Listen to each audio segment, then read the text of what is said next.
Hello everyone, good morning, good afternoon, good evening, depending upon when you are watching this video lecture related to accounting standards.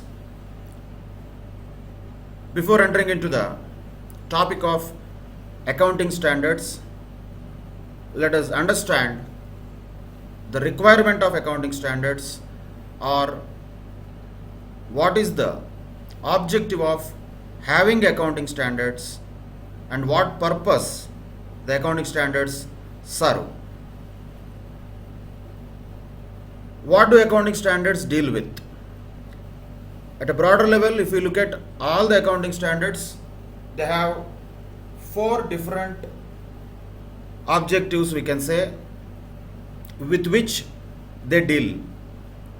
What are those four things that accounting standards will tell us? First one is recognition of events and transactions. So recognition is one of the aspects related to the accounting standards. Then measurement is the second one. Then presentation is the third one. Then disclosure is the fourth objective of accounting standards, or we can say the items with which the accounting standards deal with: recognition, measurement, presentation, and disclosure requirements. Let us look at them one by one. What is recognition? For any organization, there are so many events and transactions that happen on a day-to-day basis. And how those events and transactions have to be recognized in the books of accounts depends upon some of the accounting principles, like whether that event or transaction has any impact on the financial performance and position of the enterprise, whether that transaction or event can be measured in the form of money or not. Like this, many other considerations will be there for recognition of various transactions and events, which we normally do in the regular accounting anyway. But accounting standards are not talking about basically recognizing of all types of transactions and events, but certain type of transactions and events, when to recognize them, how to recognize them, and at what money value they have to be recognized in the books of accounts, which again is measurement. These are the things that accounting standards will tell us. Whether all accounting standards will deal with all the four things we are looking at, answer is no. All standards may not deal with all the four aspects of recognition, measurement, presentation, and disclosure. Some of the standards may be more about disclosure, some of the standards may be more about measurement, some of the standards may be more about recognition and measurement, and some standards generally will have more focus on presentation and disclosure. So it is not about only the transactions and events, it is also about how ultimately the net result of those transactions and events has to be presented in the financial statements, is what accounting standards will tell us. And not only that, how these things have to be disclosed in the financial statements also is something that accounting standards will tell us. So ultimately, what are the four aspects that accounting standards deal with are recognition, measurement, presentation, and disclosure. Of course, in a different combination in each of the standards. For example, some standards may have all the four aspects covered in them. Say, accounting standard 10, property, plant, and equipment. It will tell us about when a particular item can be recognized as a PPE, which is nothing but fixed asset. So when it has to be recognized or when it cannot be recognized. That accounting standard 10 will tell us about recognition aspect also. Okay, you recognized that there is some property, plant and equipment. Let us call it as fixed asset. You recognized a fixed asset. Fine. Recognized at what value? How to measure that? That also accounting standard 10 will tell us the measurement aspect of it. Okay, you have measured it. Where that has to be shown in the balance sheet? How that has to be presented in the balance sheet? It has to be presented at cost, price or revalued amount. Cost model can be followed, revaluation model can be followed. How to follow that? How to present them? All these things will be told in accounting standard 10, which talk about presentation aspects. Okay, you have done that. In the financial statements on the asset side of the balance sheet, under the heading of property, plant and equipment, you have presented the assets in the name of fixed assets, that to tangible assets, net of depreciation. Fine. Is that enough? No, that is not enough. What are the details related to the computation of depreciation? What method of depreciation has been used? What was the flow of the amount in the assets from the beginning of the year till the end of the year? What happened to them? That has to be disclosed. Where it has to be disclosed? In the notes to accounts it has to be disclosed. So, same accounting standard 10 will deal with disclosure requirements of property, plant and equipment also. As an example, if we take that, that is one standard which deals with all the four aspects: recognition also, measurement also, presentation also and disclosure also. But not every standard will deal with all of them.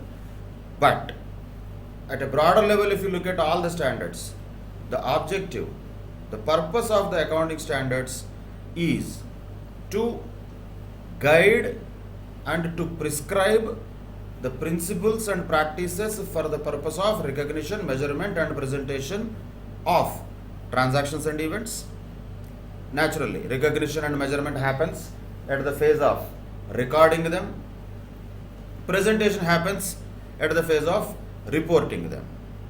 And as a part of reporting, what disclosure requirements have to be followed by the organizations also will be prescribed by accounting standards. That is the main purpose that accounting standards will serve. That's what accounting standards are about. Then why do we need them? Why do we need accounting standards? What are the benefits of accounting standards, advantages of accounting standards, we can say. One of the benefits is that the accounting standards will tend to standardize the alternative accounting treatments. There will be different types of accounting treatments possible for a simple same item. But if each organization follows their own way of accounting treatment, they come out with their creative way of treating certain transactions and events, then what happens? Then the problem of comparability arises. So if each organization is following its own practices according to their whims and fancies, then comparability becomes an issue. That's what is the next one. If comparability is an issue, why it will be an issue? Because of non-standardization of accounting treatments. So what we can achieve by standardizing the accounting treatments is, we can achieve that comparability. Then what happens? All organizations in a country or even in the current scenario in the entire world, if they follow uniform accounting standards, most of the world is using international financial reporting standards except America, which uses US GAAP. So there is IFRS, there is US GAAP, generally accepted accounting principles. IFRS is followed by almost the entire world except America, because America wants to follow US GAAP only, it doesn't want to follow others, and as usual They want others to follow them, and others don't want to follow them. So all this clash between them will be there. But does it mean these two are like completely different? They don't have anything in common? There are so many common things. Some differences will be there. But the objective is what?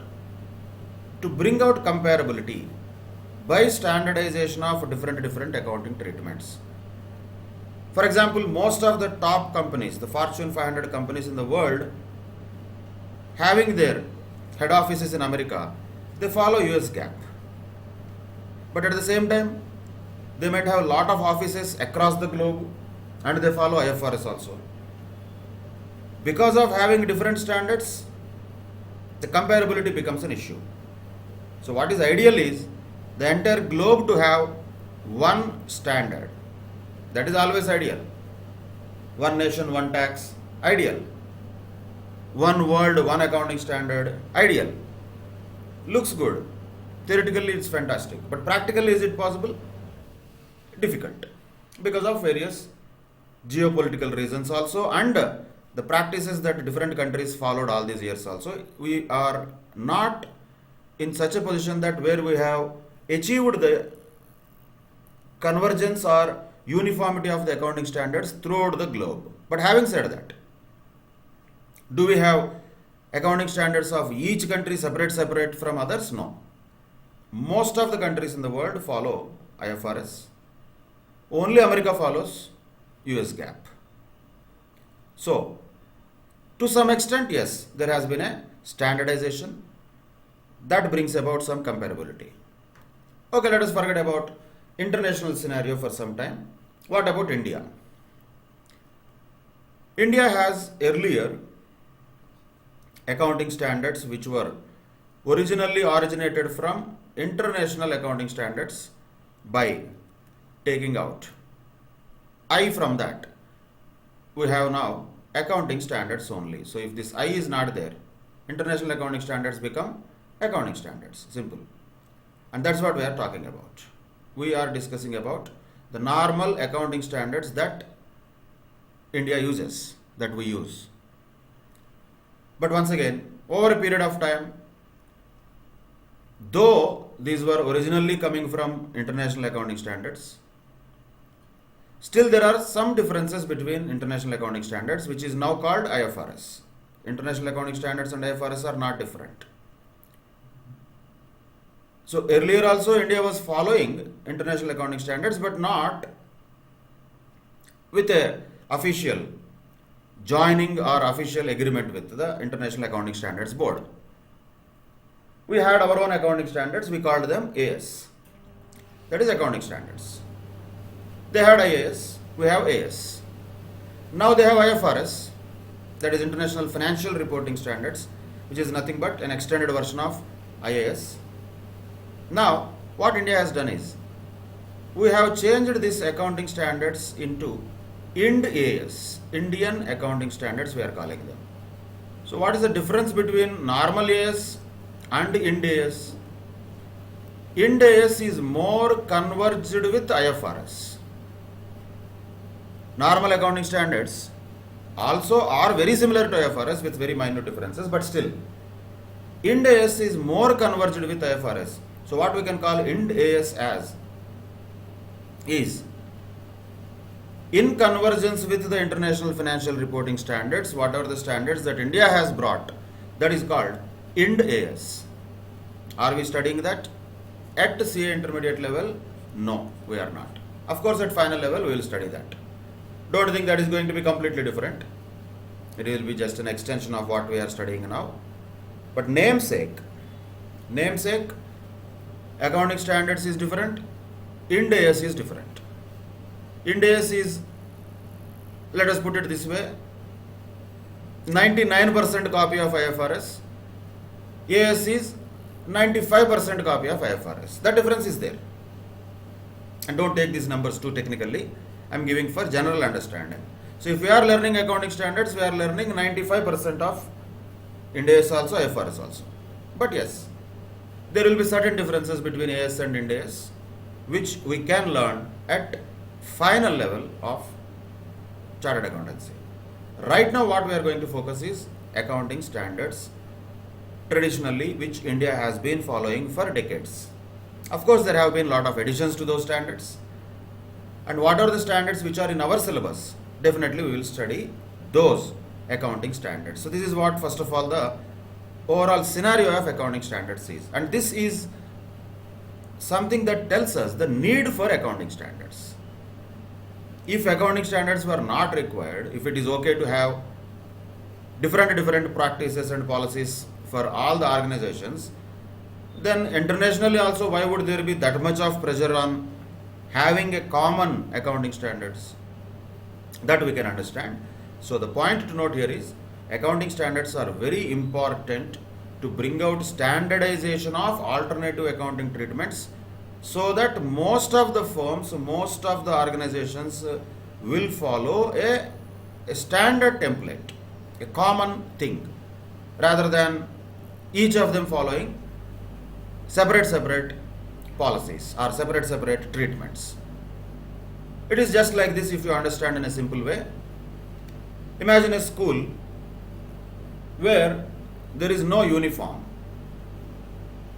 and kids will come with their own garments, whatever are available to them.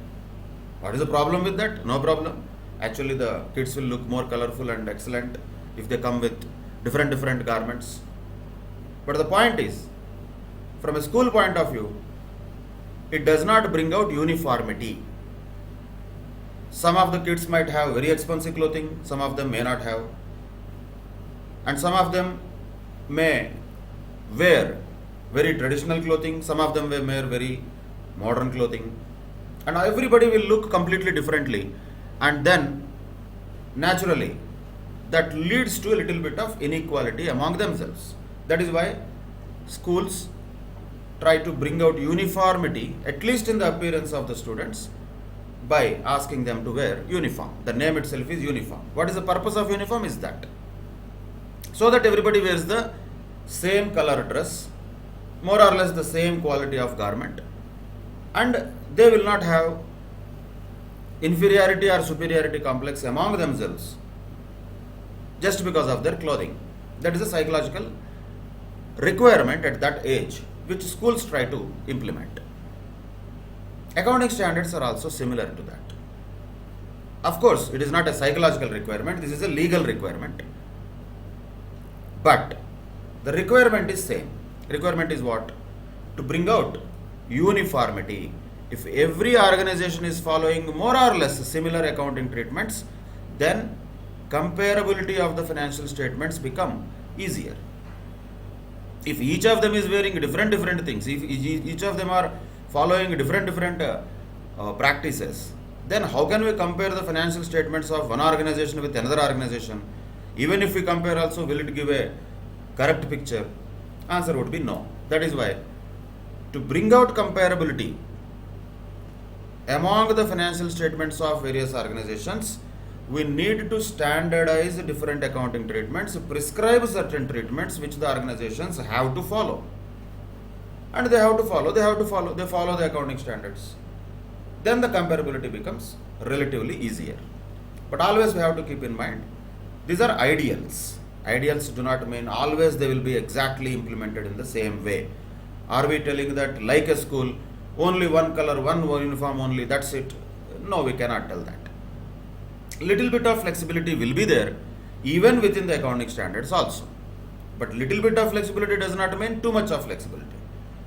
Let us say, for example, accounting standards will give us an option to choose, for example, FIFO model for inventory valuation or weighted average model.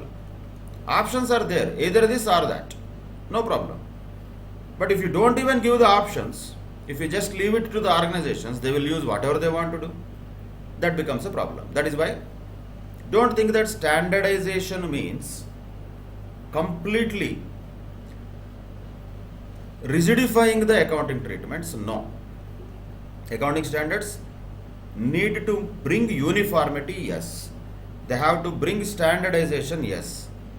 But that should not become rigid. That is not the objective of accounting standards. Little bit of flexibility will be there. Within that framework of accounting standard only, there will be little bit of flexibility. That is okay. To that extent, it is okay. But that does not mean everybody will follow according to their whims and fancies, whatever accounting treatments they want to do. That is not allowed. That is why they bring better standardization and naturally along with that comparability of financial statements also. And which type of comparison we are talking here? Comparability means which comparability here? This is inter-firm comparison. So accounting standards will bring out comparability for inter-firm comparison of financial statements. Inter-firm means the financial statements of one firm with another firm. And some people will misinterpret these words. Firm means partnership firm. No, sir, not like that. Firm means an organization, that's all. It could be any organization. It could be company, it could be partnership firm, it could be LLP, whatever it might be. Don't try to interpret unnecessarily from these words. The words which are used in the context, we have to understand that particular context. Not we apply something else what we know about that word. Like this, there are many issues with vocabulary. That vocabulary issues should not come ideally when we learn text-based subjects, particularly like accounting standards. So here, standardization and comparability are definitely the benefits of accounting standards, and that is why accounting standards are very important for the country as well as the entire world in the form of global accounting standards also. But of course, it's a different story. It is a still dream that one accounting standards will be there throughout the world. Let us hope for the future where we might arrive that day. But till then, as far as our context is concerned, we have AS, which is already there. We have Ind AS, which is also related to India, but in convergence with IFRS. And we have IFRS, in the world I am talking, and we have US GAAP. These are all there. But do we need to learn all of them at one shot? Not necessary. Our focus is only on AS. Ind AS at final level, IFRS if you study any UK based course, US GAAP if you study any American based course. Otherwise, we don't need them. Now, but having said that, also we have to keep in mind when we are studying AS, almost we are studying 95% of Ind AS also. That means almost we are studying 95% of IFRS also, almost. These percentages I am giving for indication, not that exactly 95%. What is that remaining 5% difference? Not necessary. When we have to learn the next level, then we can understand what is that additional 5% or 2%, 3%, whatever it might be.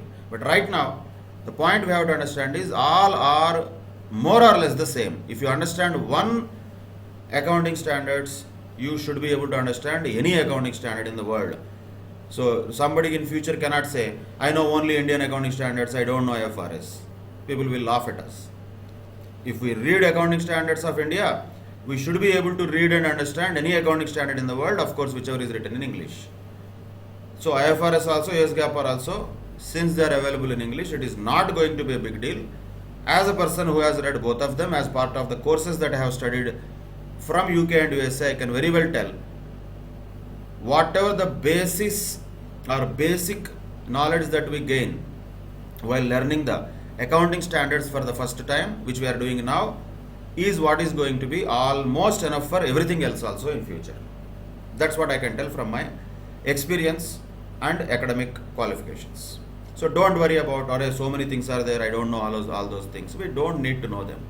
When we really require to know them, we will know them.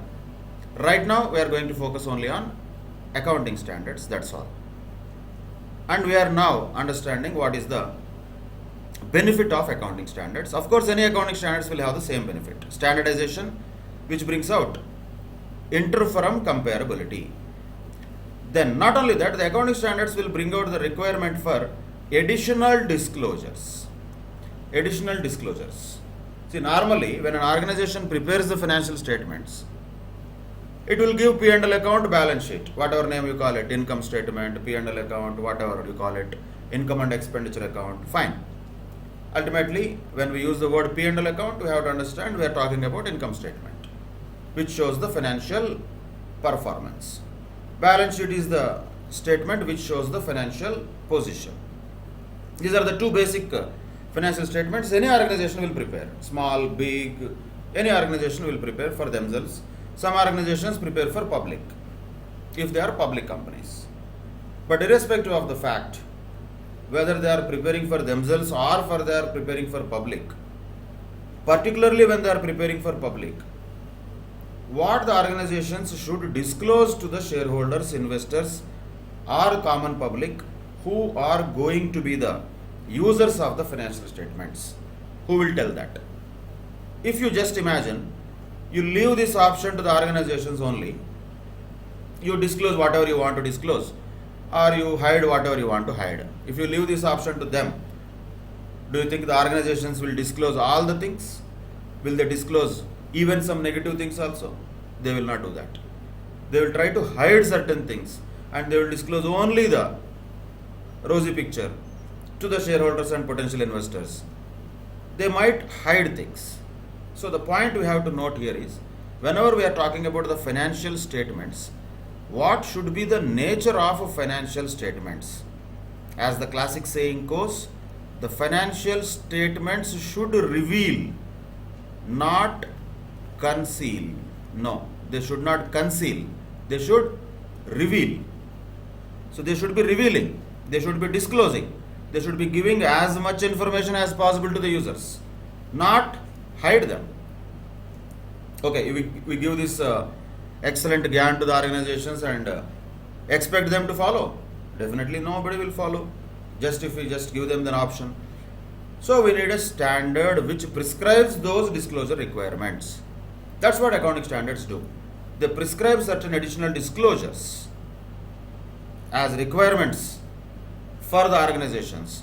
So the organizations will be almost bound to disclose those things which the accounting standards have asked them to disclose. There is no option for organizations there, so they cannot conceal things.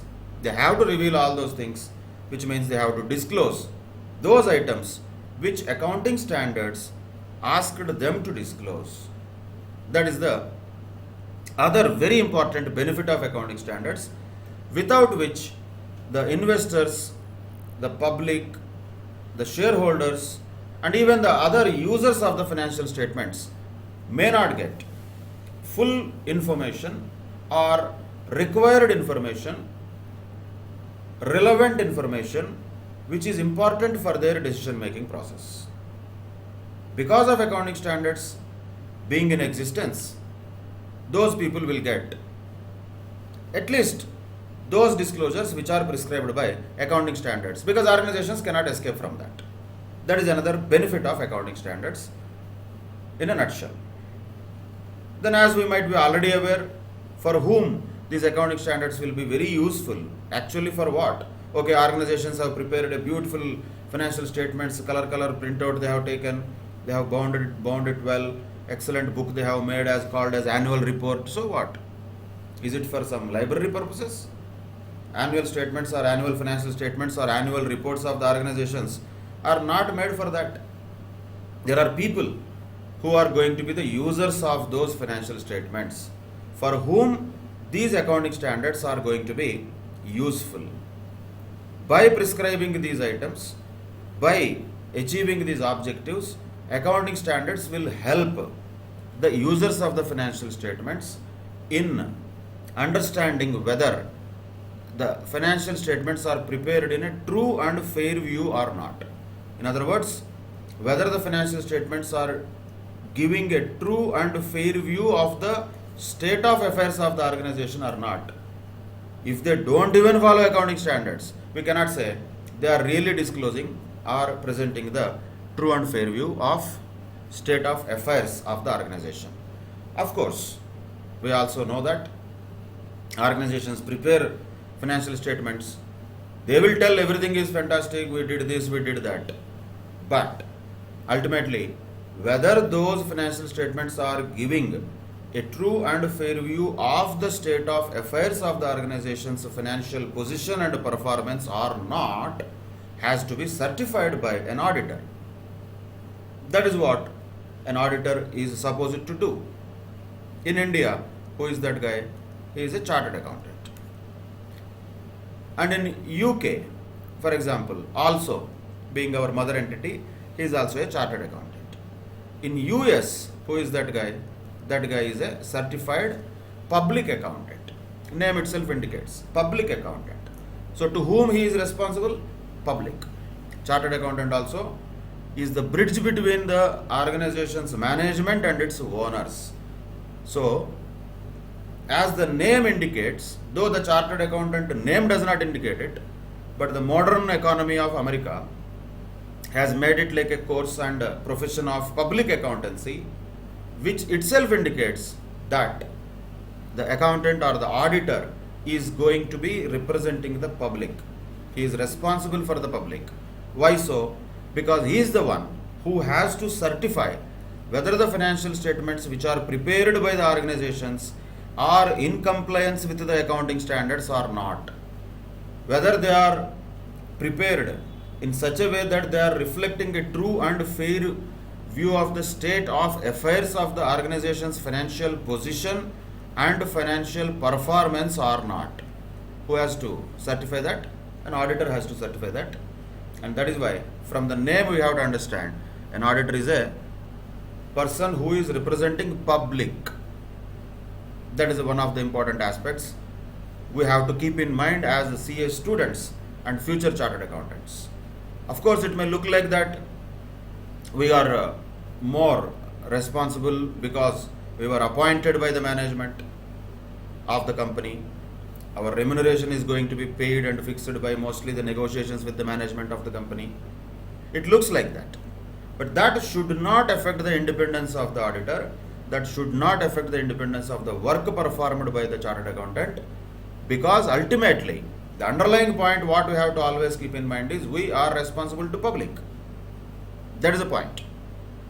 Our name is not really reflecting it, but at least we can take cues from the American certificate or American course which is equivalent to us in their country.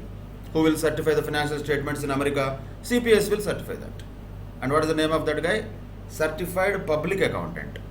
We are also that, in sense that we are responsible to the public in making sure that they are getting the perfect view, if not perfect, at least fair view of the state of affairs of the organization in relation to the financial position and financial performance. And how to do that?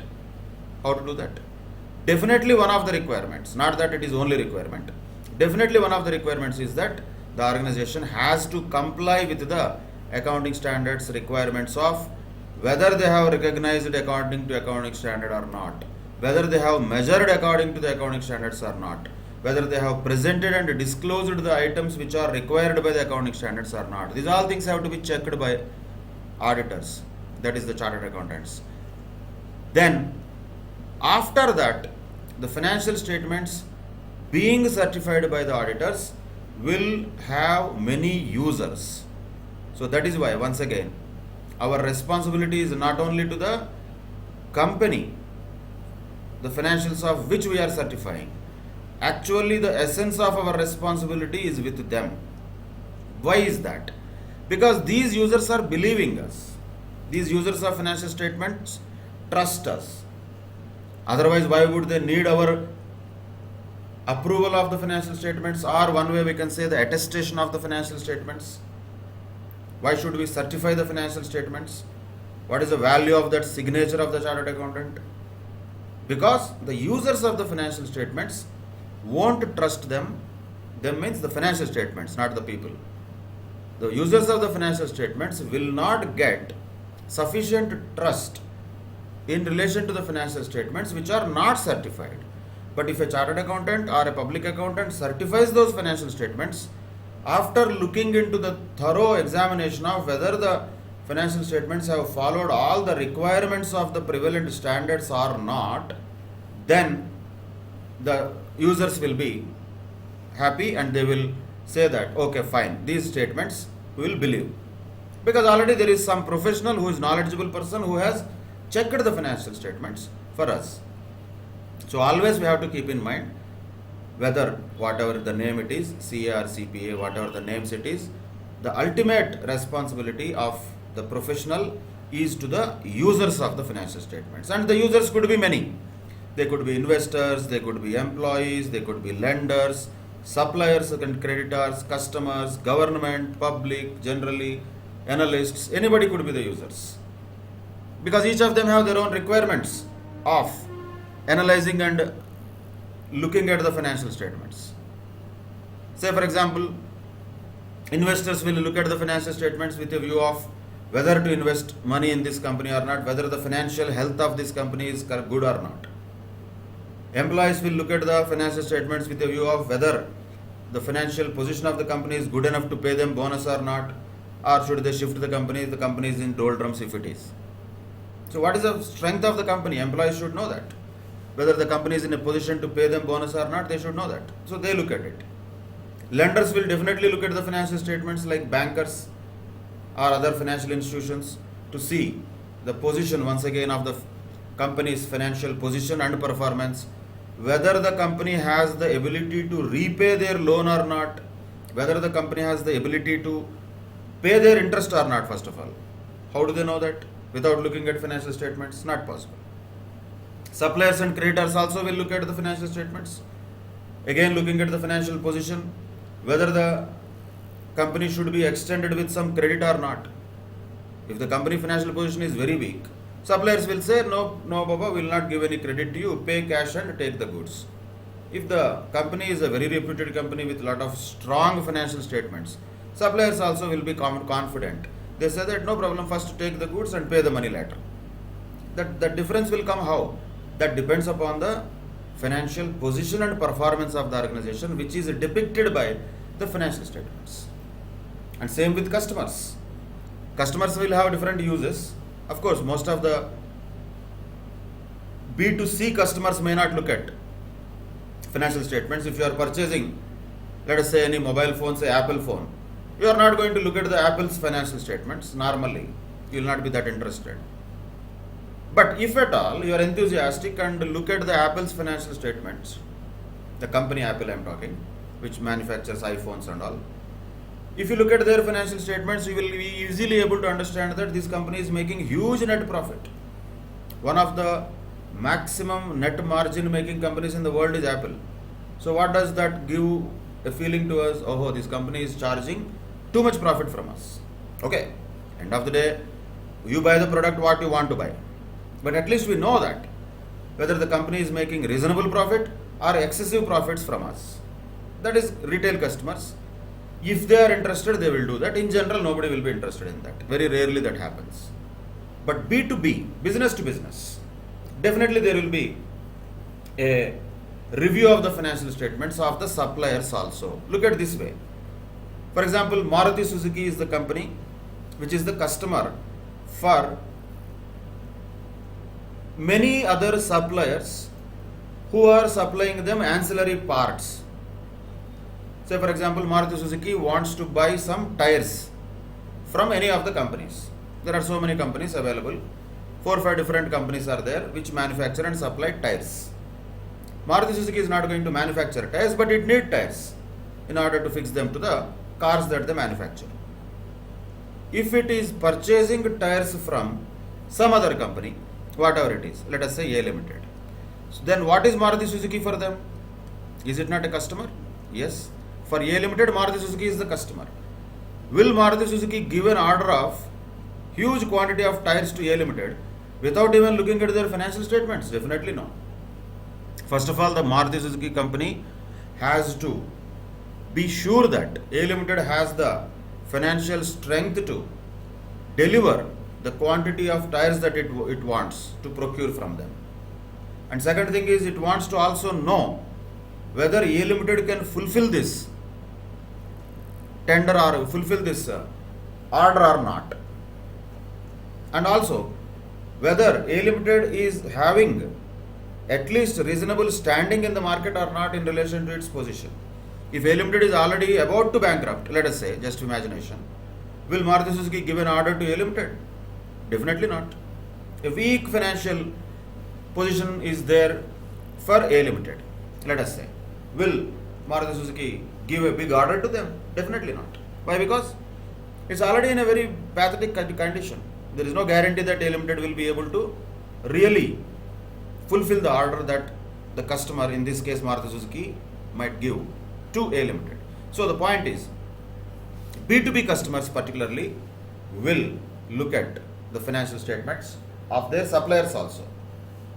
Government of course requires the financial statements for computing tax purposes and also collecting the data for the economic policies and decision making at a macro level.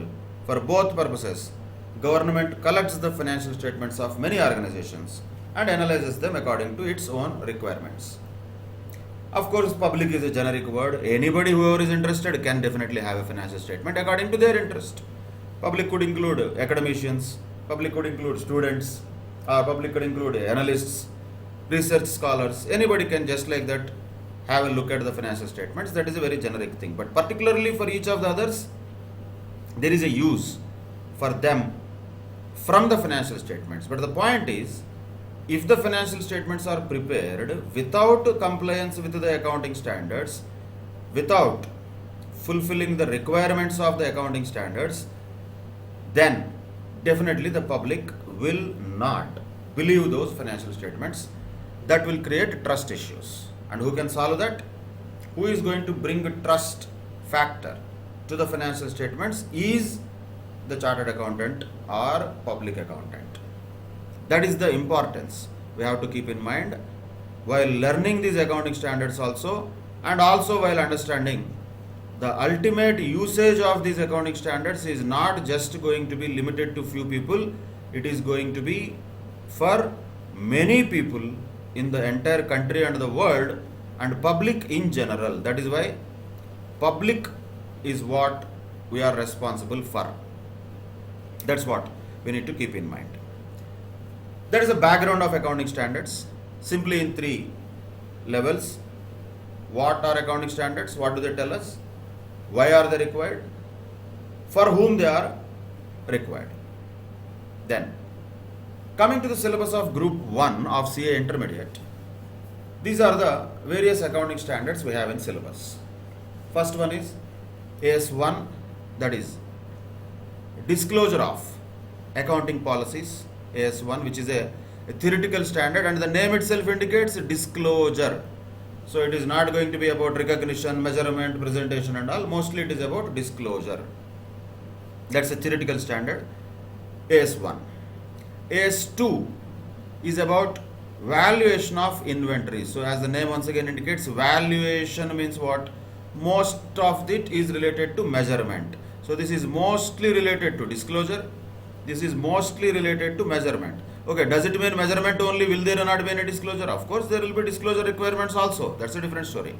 But core standard is what? Core standard is for valuation. Disclosure requirements will be there for every standard. So disclosure is common. But what is the crux of the accounting standard as far as AS2 is concerned? That is the measurement or valuation, we can say, of inventories. How to do that? That we will learn in accounting standard 2. Accounting standard 3 is different. That is cash flow statements. We discuss this separately as part of any other normal chapter in accounting. As part of the corporate financial accounting, we learn the cash flow statements. So as far as this series of accounting standards is concerned, we will not touch this standard. Why? Because it is mostly related to numbers, means problems. Numerical problems will be there.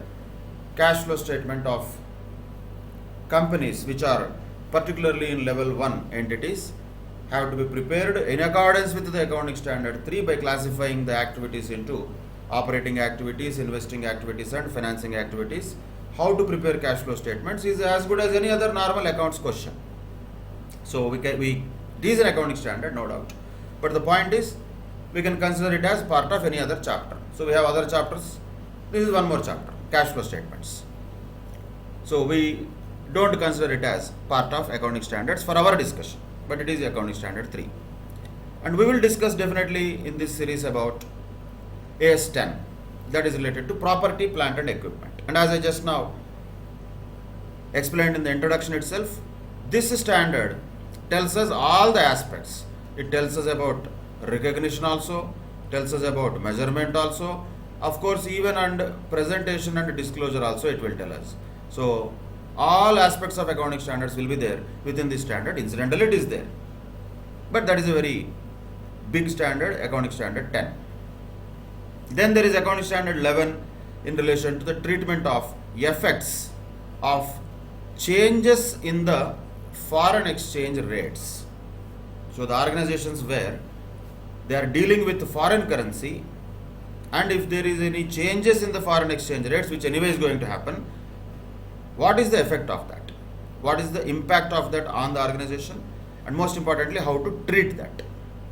Once again, there also measurement will be there, recognition will be there, presentation and disclosure also will be there. All will be there in that standard also. Then accounting standard 12 treats or deals about accounting for government grants. Sometimes organizations receive government grants. Naturally, name indicates grants from government. Question is once again how to treat them, how to deal with them is what accounting standard 12 will tell us. We will definitely discuss that also in this series. However, once again, we will not discuss in this series accounting standard 13. Why? Because it is also a separate chapter. We have investment accounts, which is a separate chapter in accounts. That's what AS 13 is all about. AS 13 tells us how to treat the investments, short-term investments, how they have to be treated, long-term investments, how they have to be treated, and various aspects related to treatment of revenues which are earned before even the investment is made, like X interest, cum interest, X dividend, cum dividend, how to treat all those things, and finally how to value the investments at the end of the financial year, and what are the principles for long-term investments and what are the principles for short-term investments. Also how to treat when there is a reclassification of investments from long-term to short-term and vice versa. All these aspects are there in the chapter of investment accounts. So there is no need to separately discuss it once again. So AS 3 and AS 13 are not going to be part of this particular series of discussion on accounting standards, which means we are going to discuss the remaining standards only. And the last standard in group 1 syllabus is AS 16, that is related to borrowing costs. What is borrowing costs? Name will be super big name. Borrowing cost. What is called borrowing cost? What will be the cost that you incur if you borrow money from somebody? Naturally interest. That's all. But they don't call it interest. They call it borrowing cost. Like similarly there is other group, some of the accounting standards names. They just don't call it income tax. They call it accounting for taxes on income. Arey, what is the taxes on income? That is income tax, no? You can call it income tax, right? No, they don't call it. That's okay. That is the name what they give. And yes, definitely some uniformity is required in the names. So we cannot just simply use the colloquial names for presentation purposes. That is why the names which are given in the accounting standards, we have to use them as they are. We cannot create our own names here. But we can understand from our perspective for understanding purposes, not to write that. What is borrowing cost? For our understanding purposes, nothing but interest. That is borrowing cost. Then what is property, plant and equipment? Nothing but fixed assets, that to tangible assets, that's all. That is for our understanding. But while presenting it in the financial statements, we have to write property, plant, equipment. Because AS 10 says so, we have to do that. These are mandatory. So we have to follow this nomenclature and we have to use the instructions or prescriptions given by these accounting standards for solving the questions related to them. So ultimately, we are going to discuss AS 1, AS 2 and AS 10, AS 11 and 12 and 16. These are the standards. 1, 2, 3, 4, 5, 6. Half dozen standards we are going to discuss in this series of accounting standards discussion. But before going to the actual text and discussion on the accounting standards, one more point I would like to make here is related to the examination approach of accounting standards. As I said already, AS3 and AS13 are problems, directly problems. We can just separate them. But as you might be aware, the first question in the CA intermediate, whether group 1 or group 2, will be from accounting standards only, and that will be for 20 marks only, and that will be compulsory question. So we have to keep that in mind. First question in the accounts paper will be from accounting standards only, definite, guaranteed. And that will be for 20 marks, but not one question.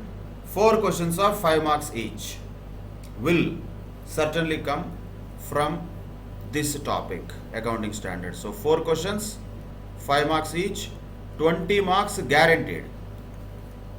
Plus AS3 plus AS13. That how much we don't know. If the examiner gives another 10 marks for that, you'll get total of 30. If the paper setter gives another 15 marks or 20 marks for that, you'll get another 20. So 20 plus only, not minus. 20 is minimum from the other standards, other than AS3 and 13 I am talking. So minimum 20 marks is guaranteed from this topic. So that tells us how important it is. And one more point to note here. Since we have half dozen standards and we have 4 questions that can come from us, almost each standard can have a presence in the examination. Of course, as I said, 3 and 13 are separate. Sometimes it may so happen that one of them also is part of these 4 questions and one of the other of them is part of the separate questions later. That is okay. That is occasionally that also happens. We are not here to speculate about how the paper will be, how the paper setter will structure the paper and all. We are only talking about what is guaranteed. We are not speculating things about future. But what is guaranteed for sure is accounting standards will give 20 plus marks for sure. That plus how much? That depends upon how many marks AS3 and 13 questions will be given for. Let us leave that. From this 6 standards that we have, other than those 2, 3 and 13, we can easily get 15 marks. That is like pakka, guaranteed. So if we are thorough with these standards, 15 marks are guaranteed is a very promising and a positive start for discussion of accounting standards. Because it is guaranteed and it is compulsory question also. Some of you might think, array, let us leave these accounting standards. No, you cannot. Because if you are leaving these accounting standards, there is no other question that you can answer as a choice. No. So this is compulsory question. And keeping all this apart, let me be very clear on this. Accounting standards questions are very, very scoring questions. Very scoring questions. And another advantage here is they take relatively lesser time compared to the other bigger questions. For example, if there is a 15 marks question or a 20 marks question that is given on a single entry or accounts from incomplete records, a big question is given, it takes at least half an hour, minimum 25 minutes, half an hour, depending upon the speed of the student. Half an hour, so on an average, it will definitely take. But will the 4 questions of accounting standards, which are equivalent to 20 marks, also take half an hour? Generally, no. They will take relatively lesser time. They take more time to read, but they take lesser time to answer. That is another advantage. So, simple logic. The number of marks are more and the time taken is less. That means what is popularly called as return on time invested is highest when it comes to the topic of accounting standards in the accounts paper.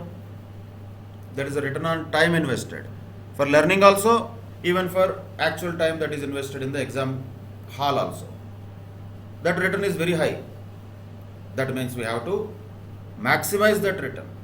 We cannot just like that assume that that return will come to us. Roti cannot come to us. We have to make that. with our hard work, understanding, increasing the conceptual clarity, and most importantly, presentation also. Then the roti is with us, which will give us best fruit. That means the best number of marks from these questions of accounting standards. So that is some of the things that we should identify from examination perspective also. Another important point here to note is a common question that people and students ask. Should I start the answer sheet with accounting standards, because that is question number 1? My suggestion would be no. Don't do that. Suggestion only. If you want to do that, if you are so comfortable with that, it's your choice anyway. But my suggestion will have a logic. I am not just suggesting blindly. Why? Because first of all, the accounting standards questions are those type of questions which are not having any standard format. That is the odd man out in the entire accounting paper, you can say. Cash flow statements, accounting for investments is not odd man out. That is why I excluded them. 3 and 13 are just like any other accounts questions, numerical questions. You know how the question will be also, and you know how to answer that also already. There is nothing special, freshly you are facing. If you solved and practiced many questions in all the other chapters of accounting, be it hire purchase, be it branch, departmental, single entry, any chapter, investment accounts, cash flows, company accounts, any chapter, how the question looks like, do you know or don't you know? Mostly you know. We know that. This is how the questions generally look like, because if you look at past papers also, you will come to know. Or these questions are like that. Cash flow question looks like this. Okay, with small changes, variety will be there. I am not telling you only one model, blindly same questions will come, something like 10th class or +1, +2 level. No, not that. But at a general level, at a broader level, the way a question looks like in accounting paper is known. And when you practiced the similar type of questions, if not same question already number of times, and you are thorough with the similar type of questions, in the examination hall, you will be generally comfortable to solve them relatively easily, because those are known questions, or at least similar to the known questions. And you know the answer also, you know how to present also, everything is known to you. Most of the part of the question and answer is known to you, if not 100%. But that is the nature of accounting paper, which is good actually, which makes it a very scoring paper. Fantastically good marks can be scored from this paper, because we already know the paper, actually speaking. How a question will look like from hire purchase, how a question looks like from, let us say, insurance claims, how a question looks like from a single entry or branch or departmental. If you practiced all the models, same questions will come. What extraordinary questions will I say bring from sky to test you? Nothing actually is possible. Even if it does so, at the maximum one question will be little different, this way, that way. Other than that, all the other questions will be more or less similar questions, if you have studied, practiced, understood well those chapters. So those people who have practiced well of all the other chapters will be definitely able to score very high marks anyway. But the point here is now to maximize that. Accounting standards is not going to just act like a tool to pass. Let us be clear on that. Accounting standards is not going to make us pass. Imagine if a student is there who could score only 20 marks or 25 marks out of all the remaining chapters of accounting paper. We cannot expect that student will score 15 marks from accounting standards and pass. Just impossible. Not possible. Because other chapters are already known questions. There itself, if you cannot get better marks, it is not going to be possible to get better marks from accounting standards at that level. So first and foremost point we have to keep in mind is, our pass marks should come from other chapters other than accounting standards. We should be already comfortable with all the other chapters other than accounting standards, of course, including AS3 and AS13. In those chapters, other than these 6 standards, we should already be very thorough with the other chapters. There is the scoring mine actually, which we have to already dig and keep it ready We should be ready with our weapons. Means already we have our marks in our pocket. We bagged them already. We don't have to beg for marks. We have to bag the marks with our preparation and confident presentation in the examination. So when you bagged the marks already of pass marks, say 40, 45, somewhere around, or 50, then accounting standards will zoom the marks that you score. This is going to be the booster. It is not the original dose. We are talking vaccine language nowadays because of corona and all. This is not the original dose with which we can survive. No. This is the booster dose. But definitely it is also very important because it helps us in scoring very well in this paper, which might also help us in getting the aggregate marks that are required for group 1 of Chartered Accountancy Intermediate. So, every additional mark is valuable, we know that. And how to get those additional marks is the target as far as the discussion on accounting standards is concerned. Now coming to the examination strategy. Because the questions from accounting standards are not going to be stock questions. Stock questions means those which are taken from some of the past papers and just thrown into the new paper with some change of names and numbers. Mostly the other questions will be that. Accounting standards are not going to be stock questions. In other words, you will face something new in the exam hall, unlike other topics. Completely, you will face new question in the exam hall. Exam hall only. Before that, you don't know how the question looks like. Other all chapters, we know how the questions look like, and we also know how the answers look like. Accounting standards, we don't know how the question looks like. When you don't know how the question looks like, how do you know the answer looks like? You have to create the answer. You don't know the answer already. You have to create that answer.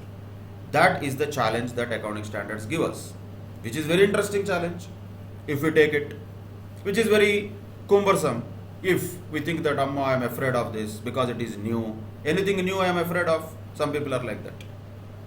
Naturally, those people will not be able to get the benefit of this highest return on time invested.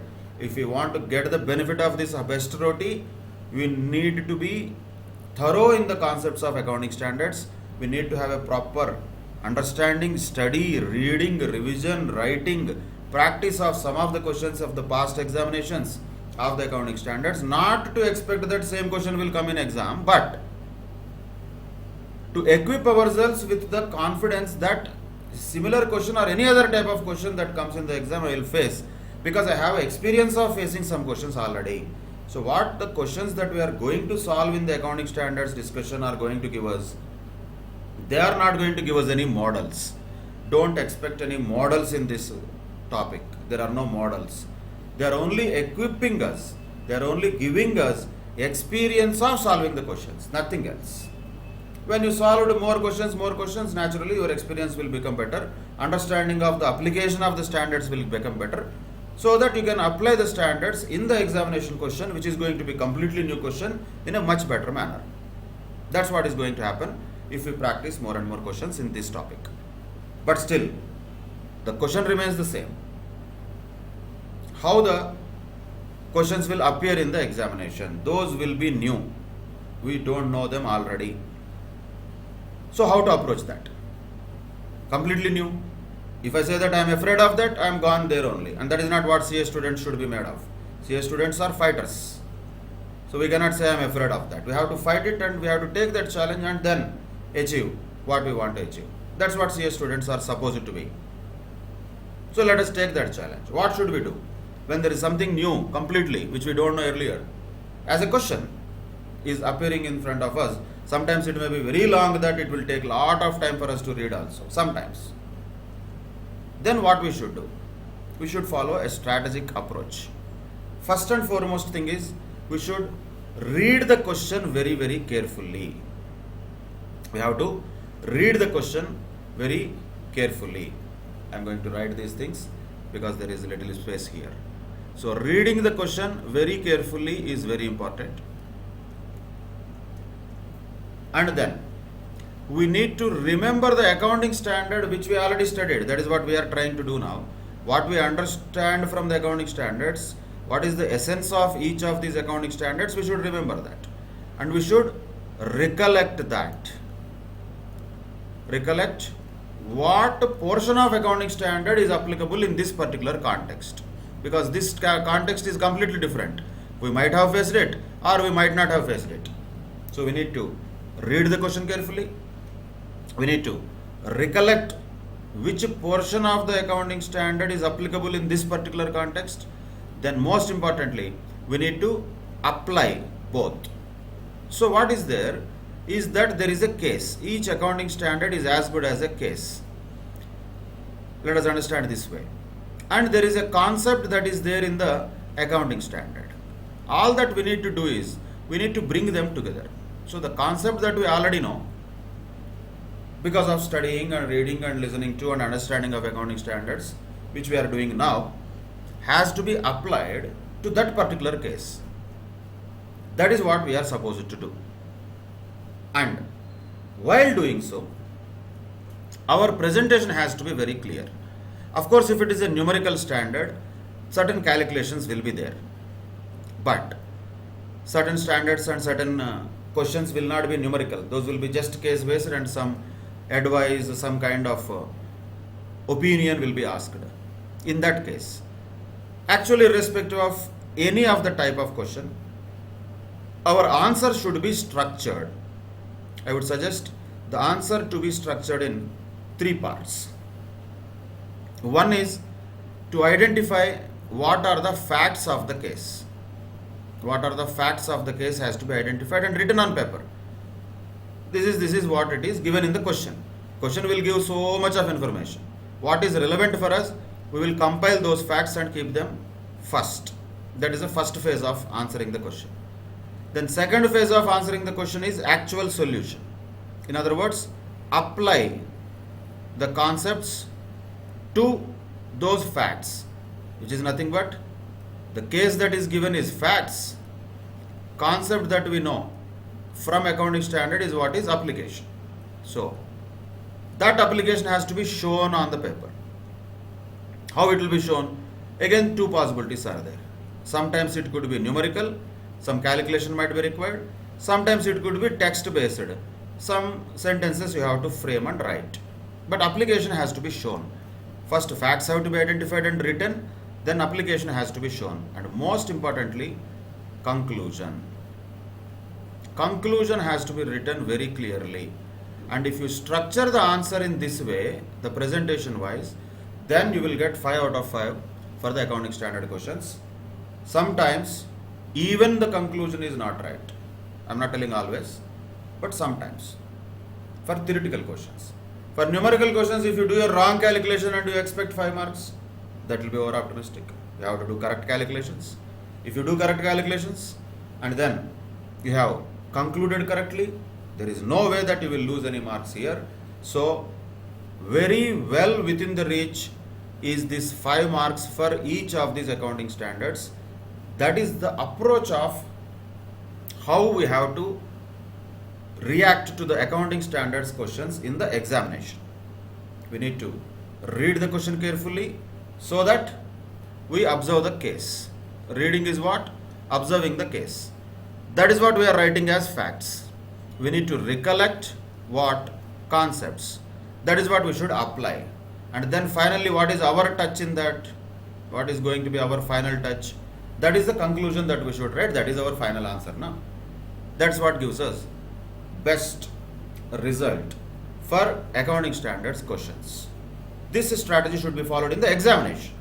This is the best strategy and you should follow that for all accounting standards questions, not only for group 1 accounting, even group 2 final, wherever you write answers to the accounting standards questions in chartered accountancy, you have to follow this structure. That will give you best results. I am telling this out of experience. And of course, scientific structure is always what is expected from professional students. Haphazard presentation, just like that, concluding something in hurry. No, that is not what is expected of professional students. Professional course students are expected to have a structure to their answers. And since all answers which we normally solve related to the accounting subject already have a structure. How does a financial statements or let us say the balance sheet of a company look like? Are you going to create that? You cannot create that. Already it is there in Schedule 3 of the Companies Act, and you have to follow that Schedule 3 format only for preparation of balance sheet of any company. So there is nothing new that you are going to create in the exam hall. You know that already. You should be already thorough with that. Same way, some other question comes from single entry. Ultimately, what will be the requirement there also? You have to prepare trading account, profit and loss account, maximum balance sheet of that, whoever trader or whoever the small businessman that may be the subject matter of single entry question. Accounts from incomplete records. You know that. Already you know the structure of answer also for all types of accounting questions. But when it comes to accounting standards, nobody will tell you the structure. You have to create your own structure. That is what we are trying to do. There is no structure for it. There is no standardized thing for it.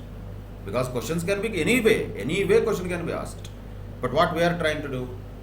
Trying to bring some structure to the unstructured questions. Question will give whatever information it wants to give. But our job is to read it well, understand the case, and write the important facts on paper. Our job is to recollect the concept that is applicable in this particular context and then show how you have applied that to this particular context. That is application part. That could be again numerical way also, theoretical way also, text way also.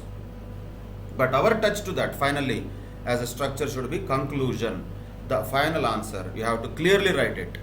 Then that makes the answer for an accounting standards question very, very structured, and naturally that brings very good marks also to the students. So that's why I advise you to follow this structure while answering the questions, while presenting the questions of accounting standard, irrespective of whether you know the answer for question or not, irrespective of whether you understood the question fully or not.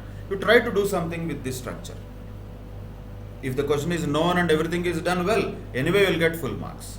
If not also, some facts are written, some application partly done correctly, partly done incorrectly. Maybe conclusion is not completely right, but at the same time reasonably some logic is made. If this is what the paper valuer looks at it, some marks will definitely come. That is why structure and presentation for the answer to the accounting standards questions is very, very important. Knowing the concept, of course, is important. That is what we are trying to do. But before doing that, we should also know how the approach of presentation should be in the examination. And another point where we started this discussion also, after knowing the nature of the questions of accounting standards, now let us decide where should we keep the accounting standards questions answer. Should we write it in the beginning of the answer sheet because it is question number 1? Or should we push it to the end of the answer sheet because we are afraid of facing new things? I would not suggest both, because both of them give wrong picture. First one is risky. Very, very bright students can do that. But that is why for a general normal student I will not suggest that. To start your answer sheet with accounting standards questions, that could backfire. Because if any mistake is there, if your language and if your presentation and your application was not correct, your interpretation of what was the case related to the question was not correct, then immediately the first impression of the valuer itself will be relatively little lower. That risk we don't need to take. Don't need to take. Just because it is question number 1, we don't have to answer it first. You know that. So my suggestion is, don't answer the accounting standards question at the first attempt, as the first question also, and don't push it to the end also. Multiple reasons for that. One is, by that time already the clock will be ticking and there will be very short time available for the answer of accounting standards questions, means we are going to miss our roti. We have a fantastic roti here that is written on time invested. We will miss that. We will miss that. If we are having very less time for answering them, that risk also we should not take. And the second thing is, already the valuer would have come to a reasonable evaluation about your performance. So, if your performance was already good, then accounting standards questions might give reasonable marks. Also, if you have solved them correctly. I am not telling that only impression is going to give you marks. No. But I am not also telling you that impression is completely not applicable in the valuation of answer sheets. It will be a, I would say, hypocrisy if we say that there is no subjectivity at all in answering of or valuing of the answer sheets of chartered accountancy examinations. We don't believe that it will not happen because simply human beings are valuing it, no? Natural, right? Human beings are not going to be as objective like machines. They will be subjective. They will have some impression, whether they agree or not, whether that is formed in their conscious mind or not. Subconsciously, there will be some impression of every paper valuer about the student whose paper he is valuing. He may not know the student, but he will have a fairly rough understanding of the standard of the student, for sure. So, by pushing this question to the end, again, we might risk if our earlier questions were not reasonably well done. Actually, the accounting standards will give very good roti, and we might miss that roti then also. So, what is the best place for accounting standards is the sandwich. So, our exam strategy should be sandwich the accounting standards question between first one or two best questions that you can answer, then accounting standards, then the remaining questions you will solve. That is the best way of keeping the accounting standards as a placement in the examination answer sheet. Let me once again tell you, learning, practicing, revising, yes, these are all the most important things. Definitely they all add to 80 to 90% of the overall probability of success, no doubt about it. But still some people fail. Why? That is the remaining 10%, little bit of smartness, little bit of strategy, little bit of structure is required. And we have to not only express ourselves in the answer sheets, we have to keep that in mind. We have to impress the valuer also. We cannot impress with best handwriting, putting our scales and pencils, two color pens. So that is not what is impression, that is decoration. We don't need to decorate our answer sheet. We need to structure the answer sheet enough. If we structure the answer sheet, that itself will tell the valuer also, and automatically we will get good marks also, because that is what is professionalism. So, how to structure the answer sheet of accounting paper? First, you will attempt that question which you are the best at. Means, out of all the questions which are there in the question paper, what is your best answer? You know that, I don't know that. You first write that. What is your second best question or second best answer? You write that, you solve that also. Done. Then as a third question, you solve accounting standards.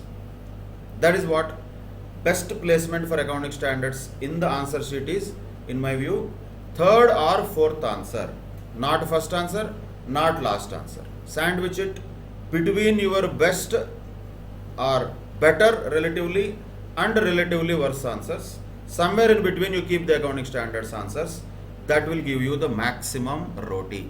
Because first of all they will take less time also, and they will give better marks also, with proper application of the strategy that we are talking about.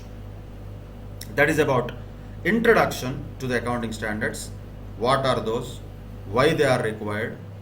And for whom they are all useful? And most importantly, what is the syllabus that we have in Group 1 of CA Intermediate? What are the standards that we are going to discuss in this series of accounting standards lectures?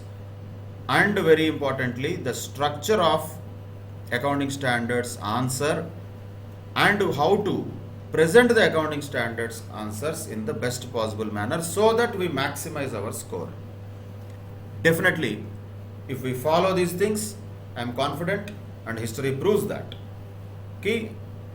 better scores can be made from this, and that will drastically improve your accounting overall score, and that will drastically also improve your aggregate, and that will drastically improve your probability of success in the entire Group 1. All of them are related with each other. So keep this in mind. Every mark is valuable. Accounting standards give us 20 marks. How can we say that it is not valuable? It is very valuable, highly valuable, not just valuable. They are going to be relatively easier when it comes to the time invested and effort invested for learning as well as presentation. But the other side of it is only that they are going to be new situations, that's all. So, who will get better marks in this accounting standards questions? I would not say those with only accounting expertise. Accounting expertise and accounting standards knowledge is required for everybody. But still, some people may not score well in this. Why? Because psychologically they are afraid to face new situations. For them, the score will be low. Those people who have the challenging mentality, who are ready to face tough situations and new situations, for them the score will be high. So, what does it tell us? It is not only a game of subject, it is a game of psychology also. Keep that in mind, and we'll continue this discussion on accounting standards starting with AS1 in the next session. And till then, take care. Bye bye. Thank you very much.